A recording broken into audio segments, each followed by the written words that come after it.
Perfect. Well, thank you all so much for coming this evening. Your English is much better than my German, so I hope you'll bear with me. And also, if I talk too fast, you can look at me with a really confused face, and then I'll try to slow down. So before I invite Jack to talk a bit about this sort of amazing diagnostic that he's created, I'm just curious sort of how many of you have already tried to do a little bit of research or participated in science fairs so far? Okay, that's pretty good. Awesome. So I'll keep it brief, but I think you're all pretty familiar with Jack's incredible story. Of not even knowing what a pancreas was to a couple years later inventing this incredible, accurate and fast and cheap diagnostic for pancreatic cancer. So I'll just invite Jack to talk a little bit about what it is that he's invented, sort of what his inspiration was, and sort of what his plans are for the future. And then we'll sort of have a little panel discussion, and then we'll open it up for you all. So I hope that you'll start to think about questions or things that you're particularly curious about, because the last half will really rely on you to ask really good questions. So be thinking about the things that you're curious about. So with that, Jack, could you tell us a little bit about your test? Yeah, so my story began when I was 13, and a close family friend who was like an uncle to me actually passed away from pancreatic cancer. And when the disease hit so close to home, I knew I needed to learn more, so I went online and I tried to find answers. And what I had found really shocked me. Over 85% of all pancreatic cancers are diagnosed late, when someone has less than a 2% chance of survival. And the reason for this is because our current test, that's like the state-of-the-art test, is a 60-year-old technique. I mean, that's older than my dad, but also it costs $800 per test and is grossly inaccurate, missing 30% of all pancreatic cancers. And your doctor would rarely order this test unless he's incredibly suspicious that you have the cancer. So armed with 8th grade biology, I decided to set out to change cancer diagnostics, a bit lofty of a goal, however. I was going to do it. So I then found what a center for pancreatic cancer would have to be like in order to be effective. It would have to be inexpensive, rapid, simple, sensitive, selective, and minimally invasive. And I was pretty sure I could do this, but I wasn't exactly sure how. So still persisted, and then I found out why we haven't updated this test in over 6 decades. And that's because when we're looking for these cancers, we're looking at your bloodstream, particularly for these changes in these different protein levels. And while this sounds really straightforward, it's anything but, because you have these liters and liters of blood that's already abundant in protein. And you're looking for this minuscule difference in this tiny amount of protein, so it's next to impossible. It's like trying to find a needle in a stack of nearly identical needles. So, undeterred due to my teenage optimism, or as some people label it, complete ignorance of the field, I went and I found a database of over 8,000 different proteins that are found in your bloodstream when you have these cancers. And I decided it's summer break, I have nothing else to do, so I just started researching every single one of these proteins, one by one. And on the end of the summer, when I was on the 4,000th protein, and I was close to losing my sanity, and I was seriously doubting my potential for any future social interaction. I mean, really, who looks at proteins all summer long? Like, it made some very interesting back-to-school essays like, Johnny, what did you do? I went to Yellowstone Park. Jack, what did you do? I researched proteins. However, I finally found one protein that was called mesothelin, and it's just your ordinary run-of-the-mill type protein, unless you have pancreatic, ovarian, and lung cancer, in which case it's found at these very high levels in your bloodstream. But also, the key is that it's found in the very earliest stages of the disease, when someone has close to 100% chance of survival. And so now that I had found a protein that could actually detect the cancer, I then shifted my focus to then detecting that protein and solving the problem at hand. And throughout this journey, I kind of had this one epiphany moment, which was during my high school biology class, which is the absolute stifler of innovation, in my opinion, particularly with my biology teacher. I hated her with a passion. And so one day it had finally escalated to the point where I was blatantly disregarding every single bit of instruction. And I snuck in an article on what are called single-walled carbon nanotubes, long thin pipes of carbon that are an atom thick and 1/50,000th the diameter of your hair. So they're very, very small, and they have these really amazing properties. They're kind of like the superheroes in material science. And then while I was reading this article, I we were supposed to be learning about these things called antibodies, which are molecules that only react with one specific protein, in this case, that cancer biomarker. And so I was just reading my article and kind of being droned to sleep by my teacher. And then all of a sudden I had this realization. Maybe I could combine these two topics, because the antibodies would provide the selectivity of my test. The network would only react to one specific protein. But also, then what you do is when you kind of thread them into this network of nanotubes, you have this network that only reacts with one specific protein, and it will change its electrical properties based on the amount of protein present. And I can actually measure that with a $50 ohm meter I got from Home Depot. And making these test strips is actually very, very simple. It's like making chocolate chip cookies, which I love. You start with some water. You pour in the antibodies, pour in the nanotubes, mix it up, take some paper, dip it, dry it, and then you can detect cancer. And it's a bit more complicated than that. However, all of a sudden I realized I'm going to need a lab. I mean, I can't have the homegrown cancer research program. That wasn't in the family budget, unfortunately. I mean, we had done some pretty crazy stuff before, like we have this big vat of uranium down in our basement next to some high-grade explosives me and my brother made. And we've even cultured E. coli and cholera on our kitchen countertop where we make sandwiches. So this has landed us on the FBI watch list. And unfortunately, my mom wasn't going to have cancer research in our house. So I realized I'm going to need a lab, and I applied to 200 different professors at Johns Hopkins University and the National Institutes of Health, essentially asking, hey, can I work in your lab? And attached to this was this 32-page behemoth of a document. And it consisted of my procedure, materials list, everything. And I was surprised if any professor was going to read that. However, apparently they did. I got 199 no's. And I realized many professors aren't nearly as nice as their glowing profile pictures make them look. They're actually very mean sometimes. One of them went through line by line my entire procedure, saying why each step was the worst mistake I could ever make. I have no clue where he got that time. Maybe it's like his hobby. Instead of knitting, he just makes fun of 16-year-olds. However, eventually I finally got one acceptance at the lab of Dr. Andraka Everyone at Johns Hopkins University. And I go in for this big interview with him, and he decides, let's set a world record for how many PhD students we can cram into this 3-meter by 3-meter room. And apparently it was 28. I was very surprised by that. He just crammed them all in there, and they're firing these questions at me, and I was expecting what's your favorite color? What's your favorite school subject? Unfortunately, these people knew what they were talking about. I couldn't trick them like I could my parents. And eventually, after an hour long of sweating it out, I guessed C on all the questions I didn't know, just like I do on all of my SATs. And eventually, I got the lab space I needed. And after 7 months of every day going to the lab after school, and yes, sometimes sleeping over, crying myself to sleep under those stairs on the mattress of scientific journals, eating a Twix bar, wondering why I had done this, I finally ended up with one small paper sensor that costs 3 cents and takes 5 minutes to develop. This makes it 168 times faster, over 26,000 times less expensive, and over 400 times more sensitive than our current methods of detection. But also, it can detect the cancer in the earliest stage when someone has close to 100% chance of survival, and it can also has close to 100% accuracy. So in the next 2 to 5 years, this patent-pending sensor could potentially lift the once dismal pancreatic cancer survival rates from 5.5% to close to 100%. And it would do similar for both ovarian and lung cancer. But it wouldn't stop there, because you can switch out that one antibody and detect an entirely different protein. That means an entirely different disease, ranging from Alzheimer's to other forms of cancer, even HIV, AIDS, and heart disease. The possibilities are literally endless with this. And so throughout this, I learned a very important lesson, that through the internet, really anything is possible. Theories can be shared, and you don't have to be a professor with multiple degrees to have your ideas valued. You can be a 15-year-old like me. And so instead of posting duck-faced pictures of yourself online or Instagramming a picture of your food, you could be changing the world.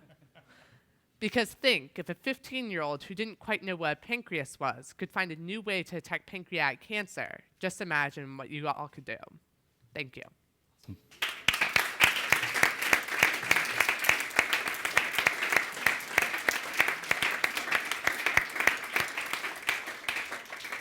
Perfect. Well, to me, one of the most remarkable things about your story and sort of one of the sort of magic ingredients that sort of allowed you to make this diagnostic was your incredible persistence, and just keeping going through all the, the 199 rejections, the 4,000 proteins, all of the hard work that you had to put in without even knowing that you're going to get to this result.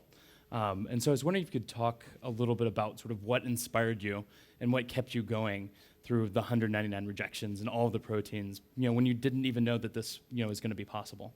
So there were two things that kept me going. The first of which, so there's a big science fair coming up, and that was called the Intel International Science and Engineering Fair. And I happened to win that with this project. And however, what kept me going was the fact that my brother had done very well at it for the past 2 years. And I wanted to beat him, of course.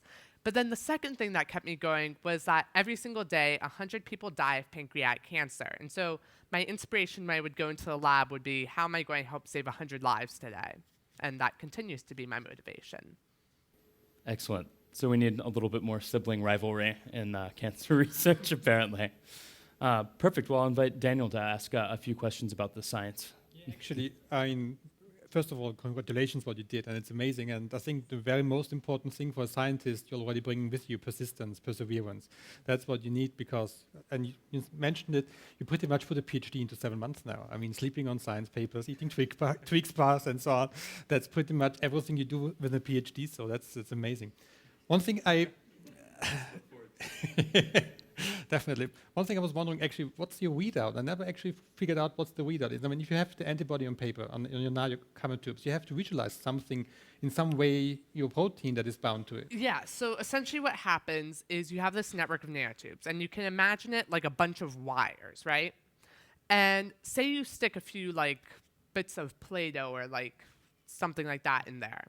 And then when you essentially make those molecules get bigger, it kind of tears apart those wires. So imagine a bundle of wires and you rip it apart kind of. That makes less connections between those wires, right? Mm-hmm. And so that would make it harder for electricity to flow. So what you can imagine the sensor as is essentially billions and trillions of wires with little globs of Play-Doh that capture things and get bigger. So you're essentially ripping that apart and you just measure how hard it is for electricity to flow through the network. It's like a diabetic test strip. Okay, that's cool. That's a very easy and sensitive way to do that. I tried to look this up on the net, but I never really saw this detail somewhere, so I had to ask you in that regard. The net likes wiring or watering it down a bit, so.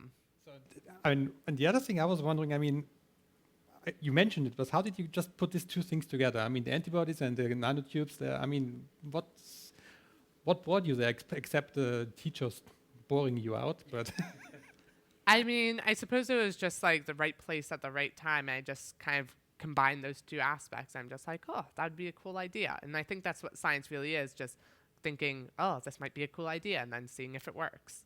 That's a good point. I mean, that's what science is. You did a great job there. Thank you very much, Jack. Thanks. Great. So, Jack, I'm also curious sort of where you got the stuff for this home lab of yours, because I know that's sort of one barrier that students have is they don't have all the great equipment that researchers do in their labs. And obviously, you had to eventually get into a real lab, but you did a lot of this work at home and sort of by yourself. So I'm sort of, where did you get the stuff, to get started, and what was it? So, for the past 3 years before this, I had essentially done a science fair every single year at my house. And essentially how I got my scientific equipment was by making it myself. You can make an electron microscope at your house. In fact, someone from Germany actually won the Intel Science Fair for making a $300 electron microscope. You can also do research at your school and stuff like that.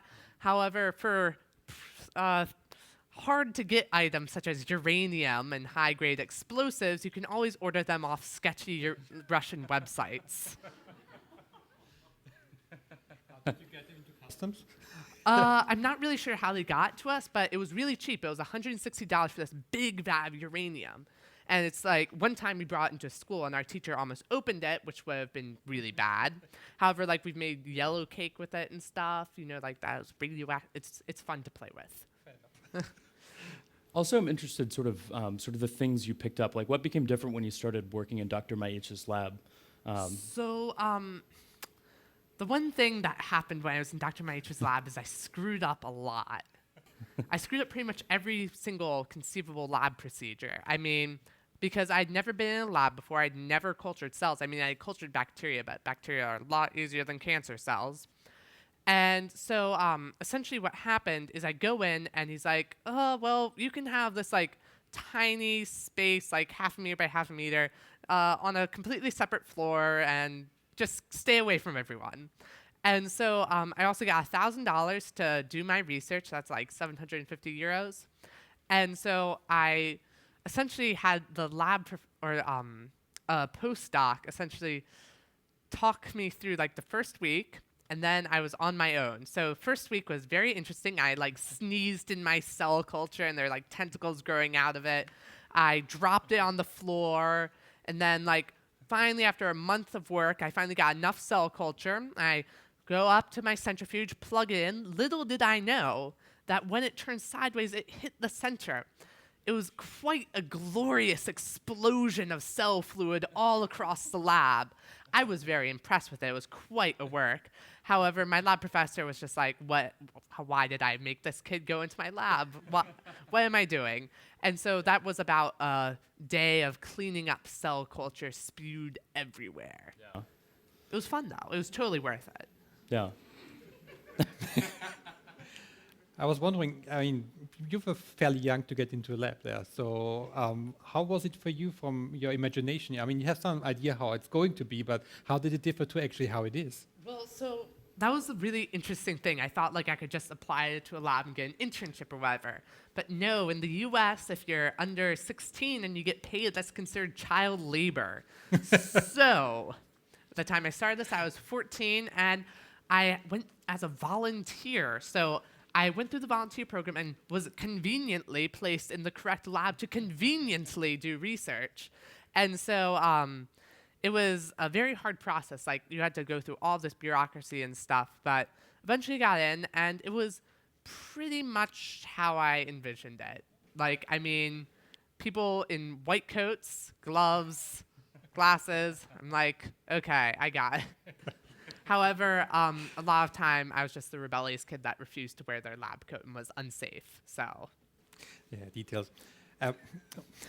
One thing I was wondering, what was your feel? How did you feel when the first time when you actually saw that it's working? How can you describe? Can you describe that? so have any of you guys seen the video of me like exuberantly accepting the ISEF award? It's this big YouTube video of me like running up and screaming and freaking out and accepting the award. That was essentially the feeling I had when it started working. It was at 12 o'clock at night.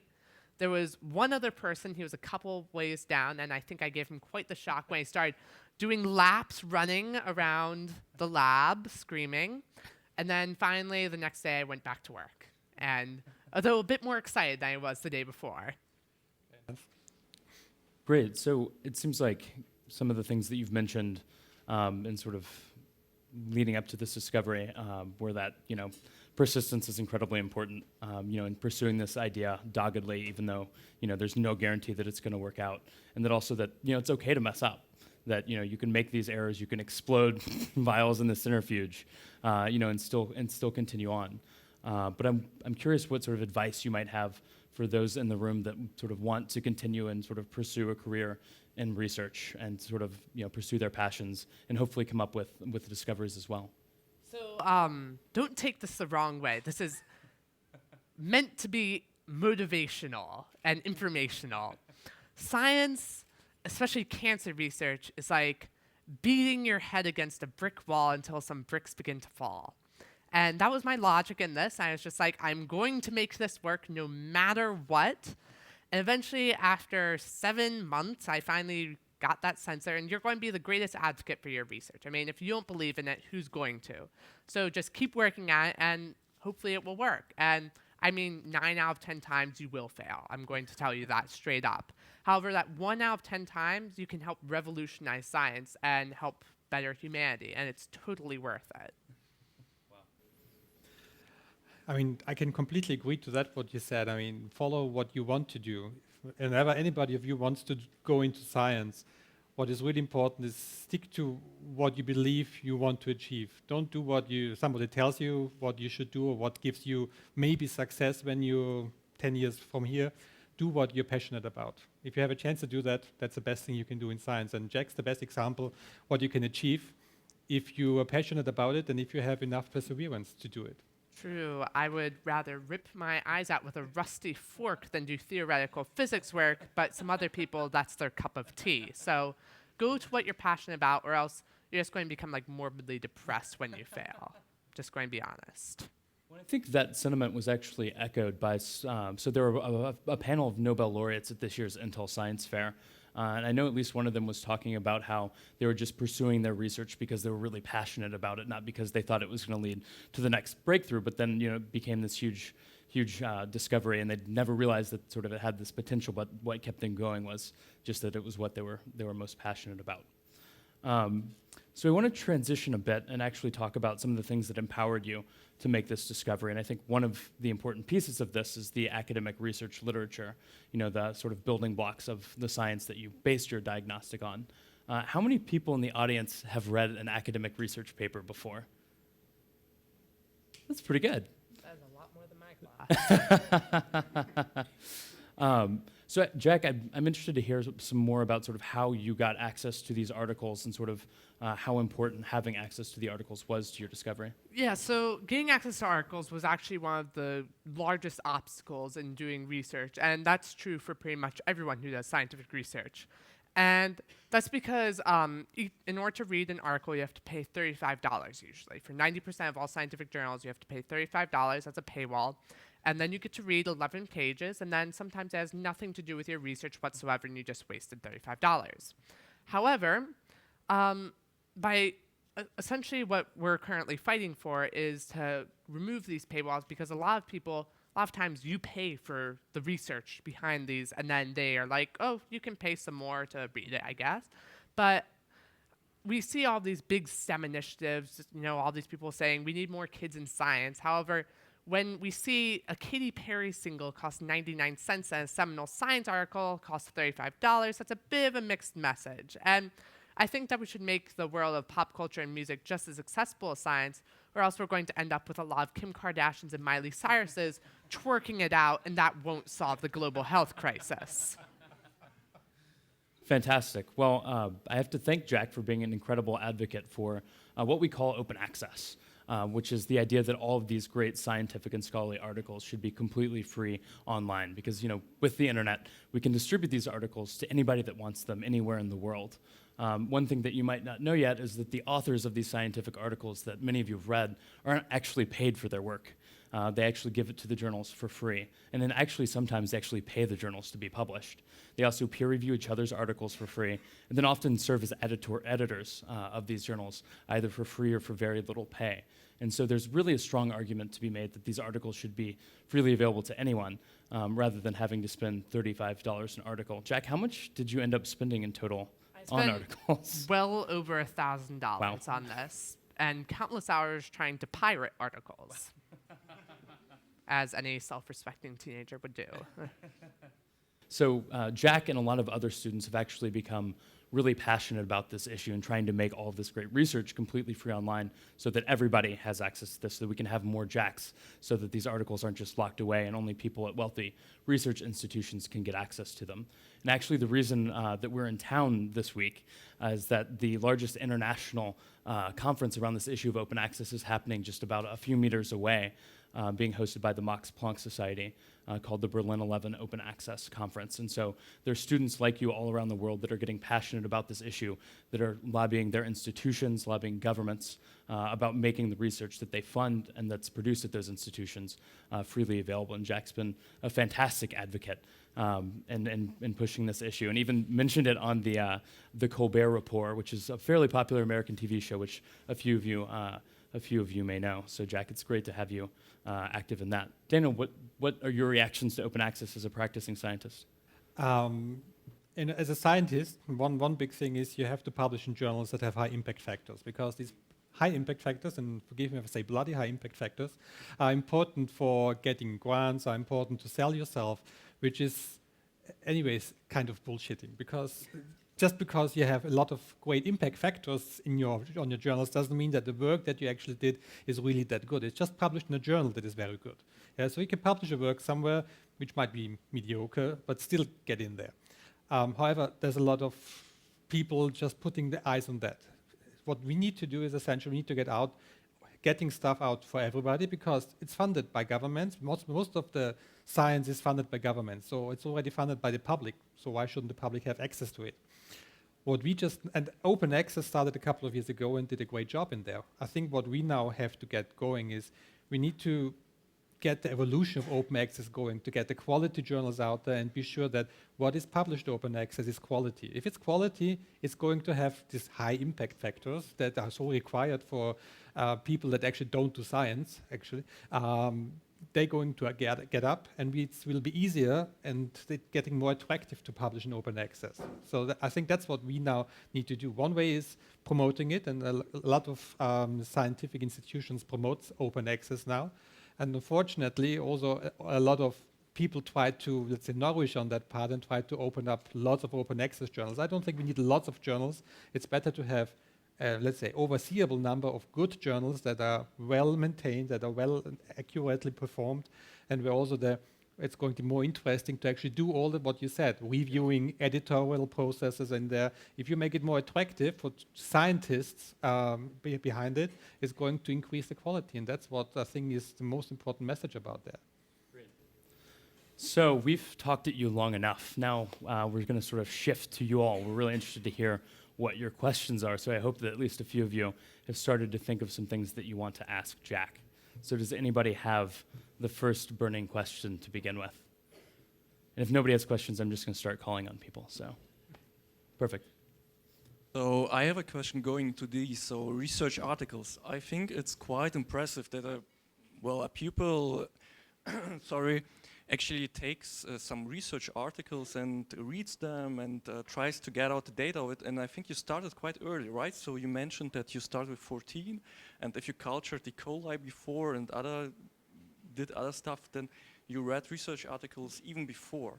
And I would bet that really no kid here would go to a research article, even if it's open access, and read it and trying to understand it. So what did you bring there? Why did you start to read research articles? I mean, what I'm trying to head to is there maybe a good background in your family supporting you? You mentioned your brother. What do you think? How important is it all, or are these things? I think kids are natural scientists. We have an innate curiosity, and that no matter what your age, you can do significant scientific research and help change the world. And so I just started reading scientific journals early simply because I was really interested, and it was mandatory to do a science fair. And I think by getting more kids interested into science, we'll see a lot more scientific breakthroughs, because kids we're at this epitome of innovation where we have enough knowledge to make our ideas come true, but we have enough creativity to dream up wild, off-the-wall ideas and then make them come true. So. On that, I think that's one of the major points about science, being creative and being aware of prejudgments. If you study, if you go through a whole process at university, you hear a lot of things, and many of them essentially already preview you in one or the other direction. If you don't have this, classical education, you're much more open to put things together that you wouldn't put together if you study classically. So I think that's what you say is really important in there, being creative and being out of any prejudices. Perfect. Another question. Hello, my name is Jonathan. Thank you for your nice talk. My question would be, what's your recommendation for teachers? How could they improve bio classes that like pupils like here would enjoy and start reading these articles? I would say do much less lectures, do a lot more hands-on lab activities. Those are fun. Just find a way to just don't lecture. That's a bad thing. Don't lecture. And also encourage kids to do science fair, because science fair is a great experience, and no matter what you go into, doing a science fair will help you because it gives you this certain way of thinking that's like analytical, and you take a problem apart piece by piece. And I think that would be helpful in any field. I think I remember some incentives about the science fair that you participated in high school. I would not encourage those incentives. It was in my middle school, and essentially what happened, it was very Hunger Games-esque.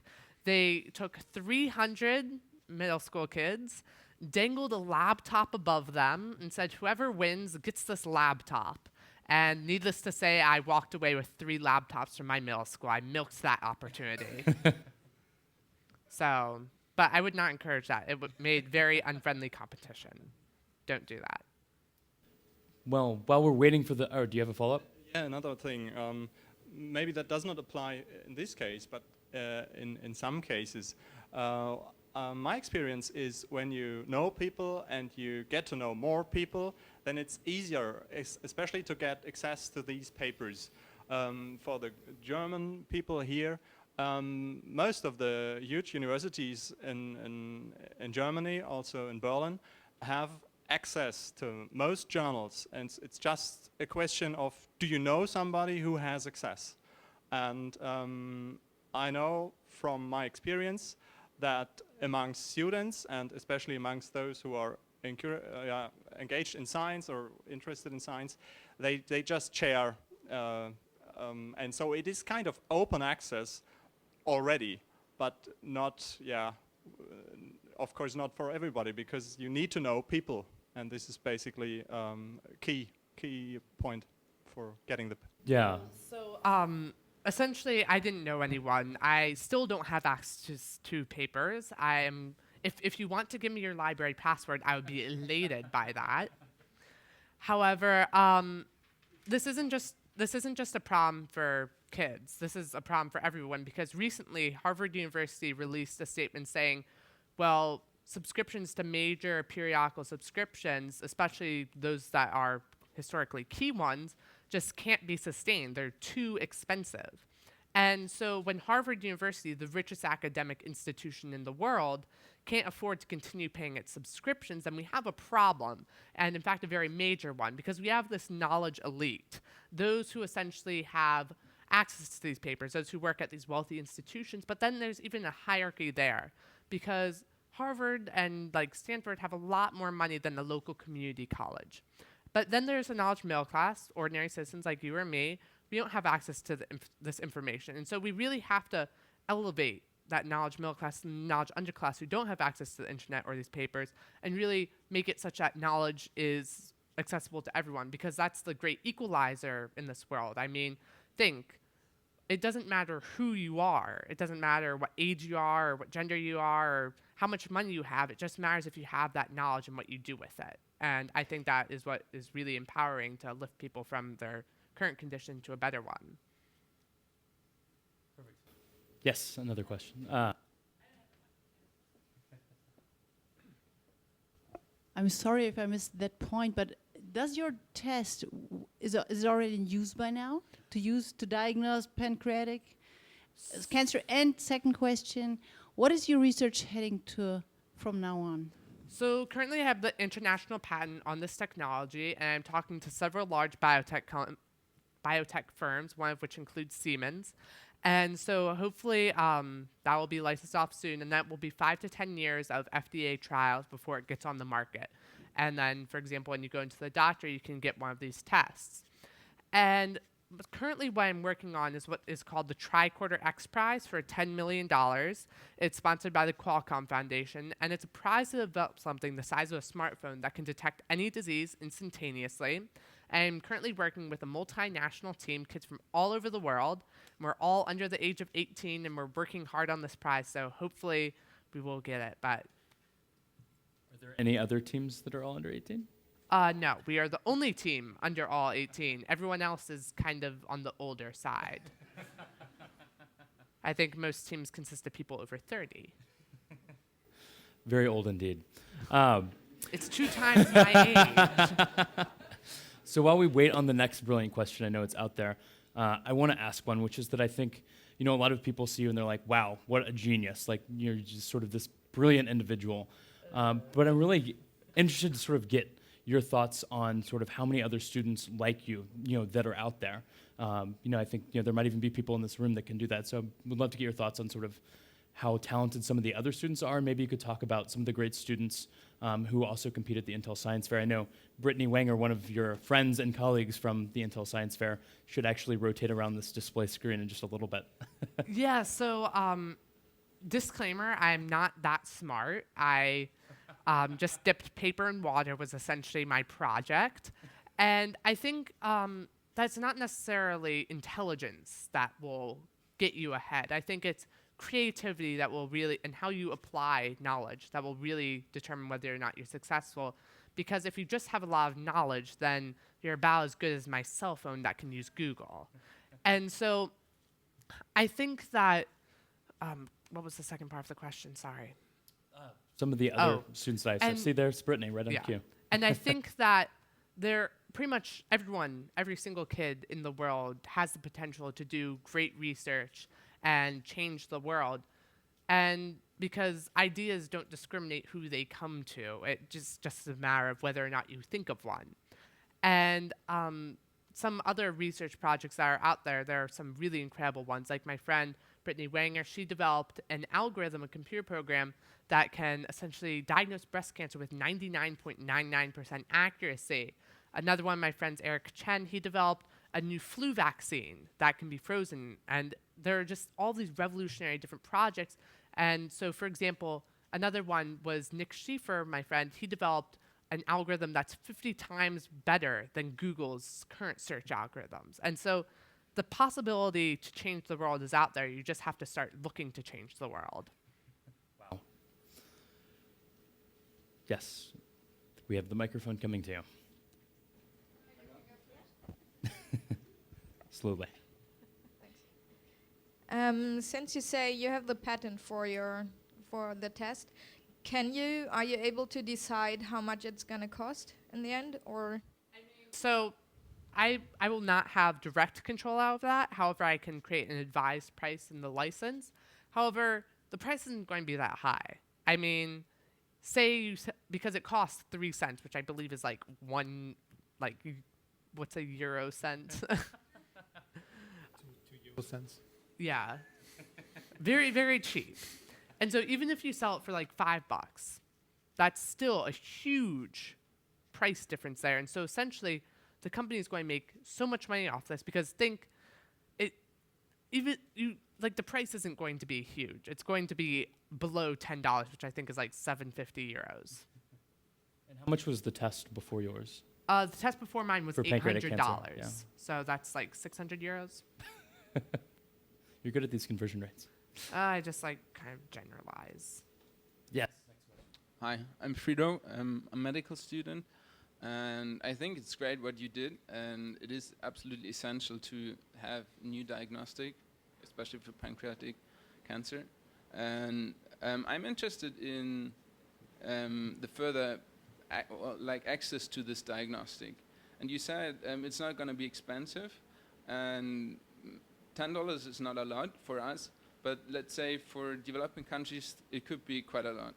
So, and there's mechanisms, for example, socially responsible licensing, where you can put in your license that this should be at cost or provided at cost in low and middle income countries. Is there any, or do you consider doing that in your license? Is it? So I have been talking to the UN and the Global Poverty Project about doing such a thing, and so those talks are still preliminary. However, I do see the need for getting this test in developing nations, and it's incredibly simple to make. You could potentially make this with an inkjet printer that's on your desk. And so making these for a cheap price won't be a problem. And so I could do a socially responsible license to the UN if I felt like it. However, we're going to have to see how all the legalities play out. But that is definitely a major concern for me. They have the UN on speed dial. But I think that's a really good point, actually. And one of the members of my organization, the Right to Research Coalition, is a student organization called Universities Allied for Essential Medicines. And it's a student organization of university students that solely focuses on getting what they call global access licensing, I believe is the term they use, instituted for any drugs that are developed on a university campus, so that when they go to market, they are able to be sold at a lower price in developing countries that wouldn't otherwise be able to afford them. And so if this is something that you're interested in, there are great student organizations where you can really get involved in that advocacy. And they also support open access to the articles themselves as well. So I think that's an absolutely fantastic point.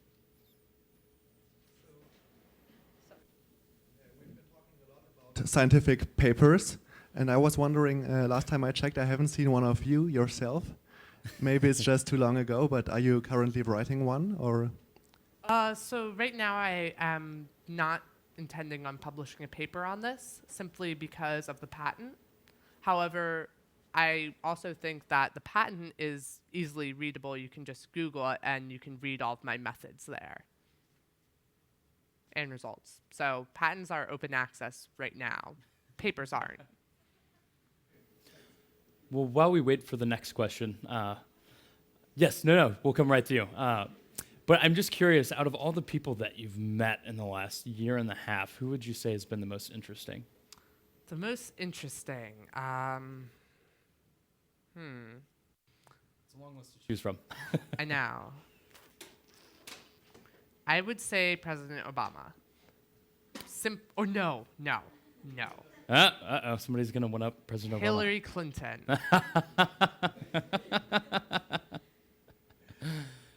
What was that? Hi, I'm Anna. I got a question. When you read your articles, how did you filter them? Did you understand everything that was in there? Did you Google everything, or? I actually do Google everything, or Wikipedia it. There's another option. However, being able to understand research articles is a developed skill. It's very hard to understand them at first. They're very dense and they like using large words in them.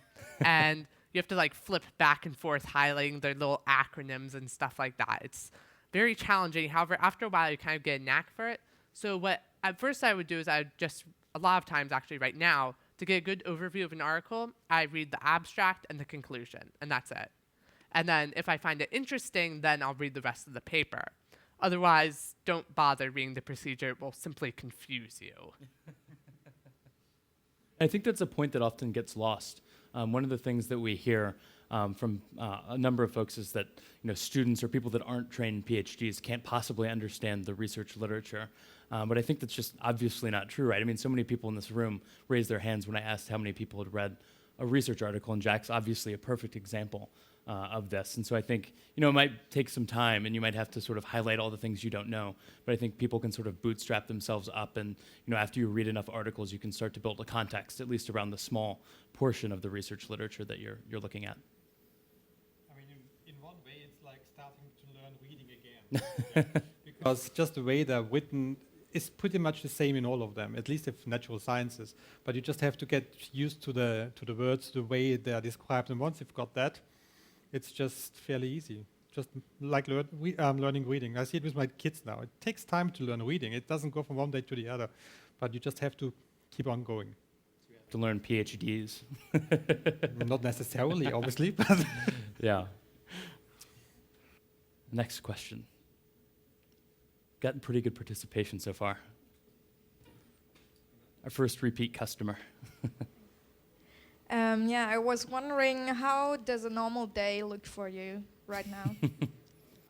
So this week has been very hectic. I started out in Mexico, I actually did start. So I started out in Mexico. I then went to DC.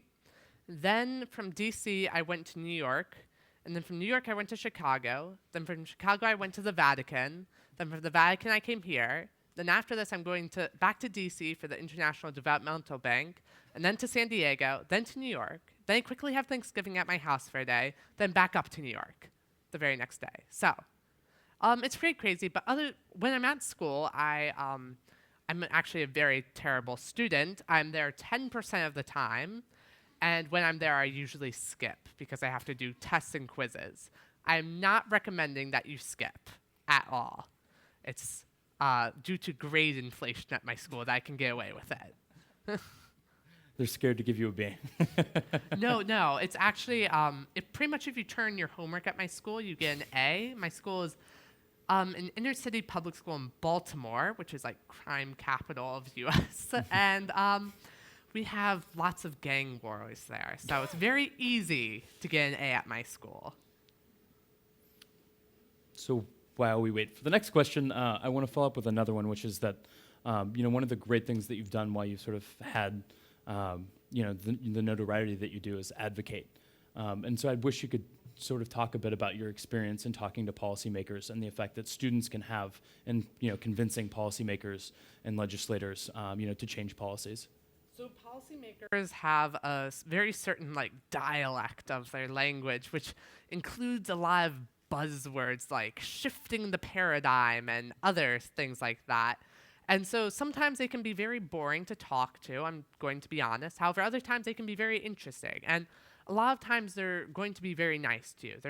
They don't want to be seen being mean to children. It's a very bad re-election bid there. And so by talking to them, and you just want to make your case that would help their constituents, because they like making their constituents happy, because really what they care about is getting re-elected. And so essentially just make the case that, especially in the US, it really helps to connect things to jobs. And then they all of a sudden have this this huge enthusiasm for getting that bill passed. So just put it into context for them, and just you don't overcomplicate a lot of stuff, and don't worry, they're humans just like every one of us. They're not some deity from afar. That's great advice. Perfect. Another question. I think we have time for at least a few more. One quick question. Yeah. Actually, what was the reaction of your PI when it turned out that his decision to get you in the lab? What does PI stand for? Principal investigator, the head of the lab. So what was his reaction when it actually turned out that he did a right decision of getting you into the lab? He was very pleasantly surprised. He thought, I can throw away $1,000, whatever. And so, however, he was really happy that worked out, and is also, he left Johns Hopkins, and now he's the head of cancer research at MD Anderson in this new facility. Ah, cool. So. Yeah, so I was wondering, what are your plans for the future? Do you want to go study molecular biology, or? I actually have no clue what I want to do. I'm not sure if I want to be a doctor or a policymaker, so who knows? But something related to science, and yeah, that's what I know about my future. Something with science incorporated in it, somewhere. We have plenty of time to figure it out as well.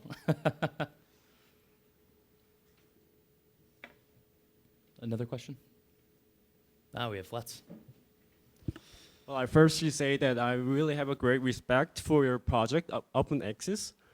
And well, there are some reasons why those big publishing houses for scientific journals exist, because they review papers for other people, so that we would know which papers are really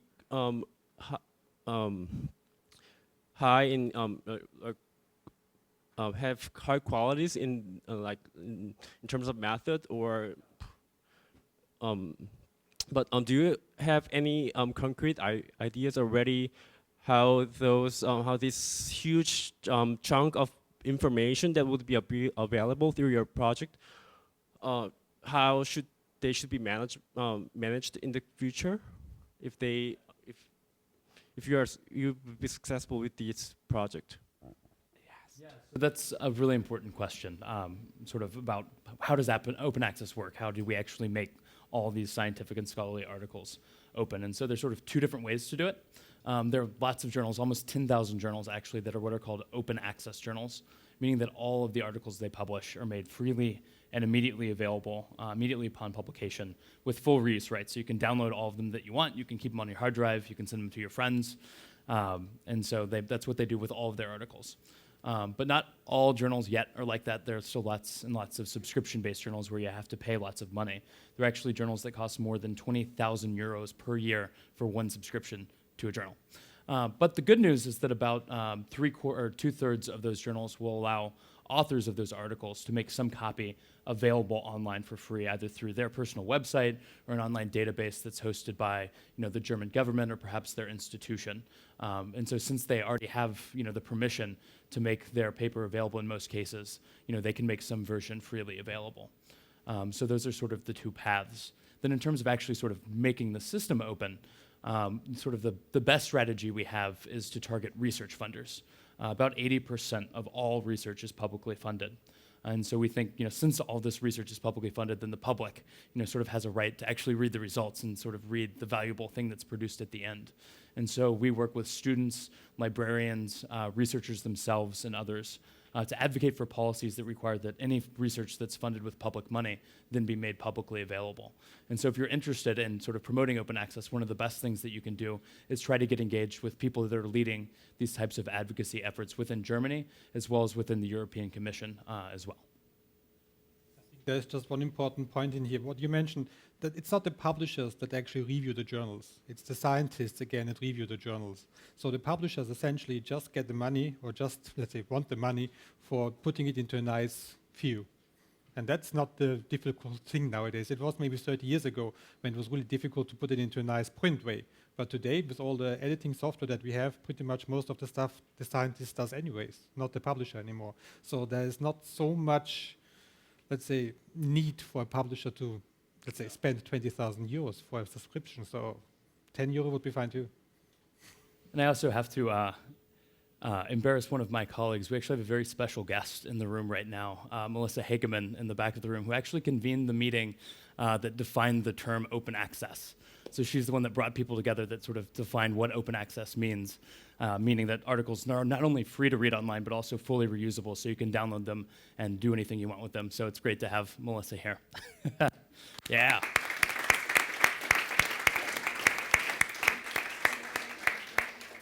I think we have time for a few more questions. The organizers will wave at me if we are out of time, so we can continue. And yeah.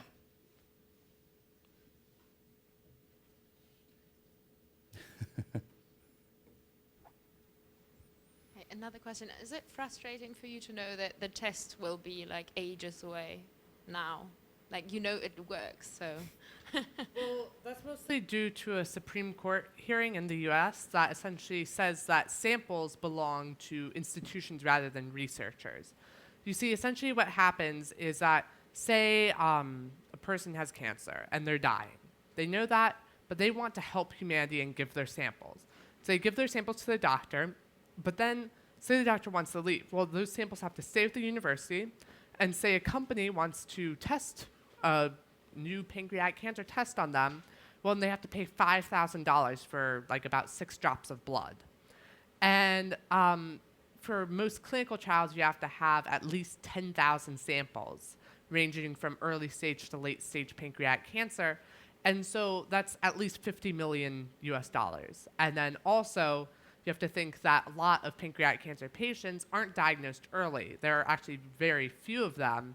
So you can't buy in bulk, and it's very, very difficult to get a clinical trial, particularly for pancreatic cancer. So the greatest hope of accelerating this would be to get rid of that, to overturn some of the court rulings. But right now, I'm just going to go with the system and be like, okay, whatever.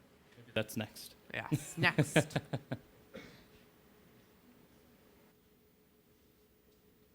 Another question? If I may just shortly comment on the time frame that it takes. I mean, as good as the method is, it needs to be properly validated. The least thing that you want to have in a test is that it's getting you a positive signal, so it's actually a negative result. So you need to have the proper samples. And yes, unfortunately, at the moment, it's organized in a way that it costs a lot of money, and clinical tests cost a lot of money. But the way that they have to be prepared is quite important in order to assure that the people that in some years' time are being able to be diagnosed are diagnosed correctly. Because the last thing that you want to have is getting to the doctor and say, you have pancreatic cancer, but you don't have. Good point. Yes.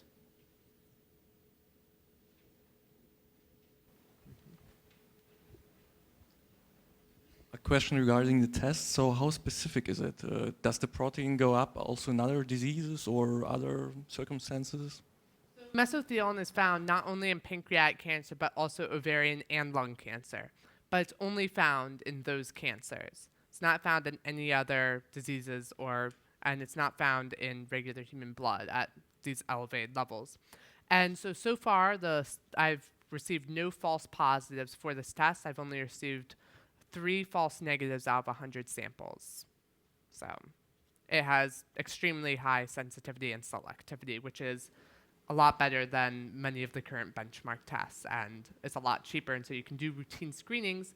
And so let's say you get a positive for this test, then you would go for a secondary screening using an MRI or other technologies that cost a lot more, but are definite, or like a biopsy, for example.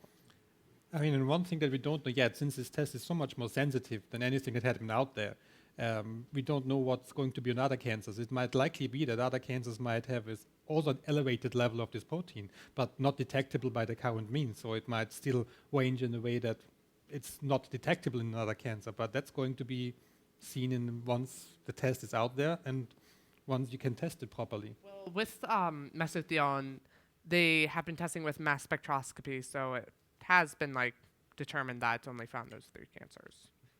Yeah, but let's say being a mass spectrometrist, that doesn't mean that just you don't see it, doesn't mean it might not be there. I mean, my sensor isn't as good as a mass spectrometer. I'm just going to tell you that. Well, and you've talked about there are sort of a wide range of uses for the sensor just beyond cancer. What are some of those? I mentioned those, like the Alzheimer's, other forms of cancer, HIV/AIDS, heart disease. Also, you could do environmental testing with this, because all you really need is something that binds to something else, and you can detect it then. And so it has huge applicability in a whole range of fields, including environmental sensing. Also, it can tell you how good your chemotherapy is working, whether or not your surgery was successful. Whether, say you get an organ transplant, it can tell you if you're rejecting that organ early on. And so the applications of this are truly limitless in the medical field and even beyond that. Almost sounds like a sort of platform that we can build upon now, Yeah, rather than just one it is a specific versatile diagnostic. platform. You can see the brochure now. Yeah. Another question? Going once, going twice. Perfect. Well, to close, yes, right at the last minute. Do you ever experience that there are adult researchers that take your opinion not as serious as from their age group, or do they start to discuss, or do they after a while, how do they treat you? So when I go to a lot of these conferences, I'm typically the only kid there. And typically, one time at the TED conference, one day I made the sad mistake of wearing sweatpants. And not very many people talked to me that day. But people do definitely have a lot of prejudgments and preconceptions about who's intelligent and stuff. And I think that's one of the large problems in the scientific field, is that they prejudge whether or not, like, where you went to school, or like whether or not you have a PhD or stuff like that. And I think that after I talk to them, after I list all the statistics about my sensor and stuff like that, then they begin to respect me and my opinion a lot more. But it is definitely a problem that they don't initially respect your opinion. But then you can talk about meeting with President Obama in the Oval Office. Yeah. So that's a trump card. And yo, Barack. Yeah. So if there aren't any other burning questions from the audience, just to close, I think it would be great if you could just, I guess, close with a few bits of advice for the students in the room that are interested in pursuing research further. Didn't we already have that question early on? But just closing thoughts. Oh, again. Okay, so I'll repeat it again. Really just keep working on your ideas and just believe in yourself. And you might be the next Jack Andraka. Maybe enter the Intel Science Fair. Cooler than Jack Andraka. The buzzer. My brother, it's not like a was. My brother still is alive and well. He is in college now. However, he made the unfortunate mistake of jumping off a 15-foot boulder because he was too scared to climb down it. So right now he has a broken ankle. So That's my brother for you.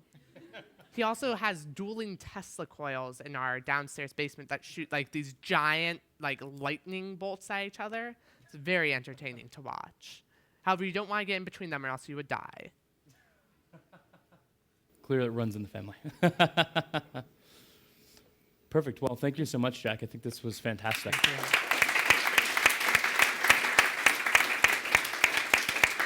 Thank you.